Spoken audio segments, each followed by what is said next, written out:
Selam aleikum, hoqë thot, kur është dita Arafatit dhe çfarë duhet të bëjmë në këtë ditë?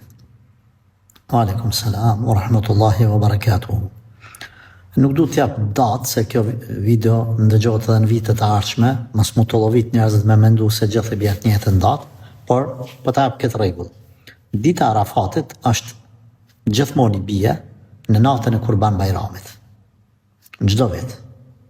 Kurban Bajrami nëse është filan ditën, një ditë përpara është nata apo dita Arafatit.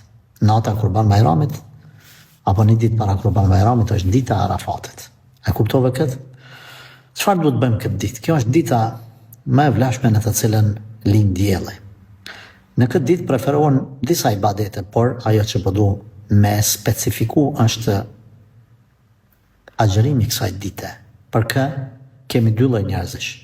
Ata që janë haxh, edhe Arafatin e kalojnë në Luginën dhe Kodrinën, që është një kodër, dhe pjesa tjetër është Rafshin. Në Arafat atje që janë taj vendi, në haxh, ata nuk agjërojnë. Ne që jemi në shtëpit tona, ne duhet të agjërojmë këtë ditë. Kjo ditë, apo agjërimi kësaj dite, ka shpërblimin e fshirjes së mëkateve të vitit kaluar edhe të vitit të ardhshëm. Por nëse unë agjëroj, jetoj 80 vite, edhe agjëroj 60 vite, po i bjerë që me më fshi mëkatet e vogla të 120 viteve. Në më ma shumë se sa une që kam jetë. Ulemat djetarët kanë thonë, fshihen mëkatet e viteve ti që ke jetu, plus ato tjetrat i kitë deponim në gjirologarin të ndet të sevapeve për ditën e kiametit. Prandaj ti nuk hu pas gjatë, për kundrazi shton edhe ke plus sevape.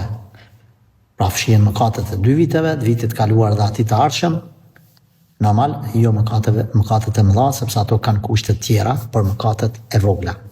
Andaj, mos e neglizhoni dhe agjërojeni këtë ditë, mundohuni deri në maksimum me agjëru, mos me e neglizhu.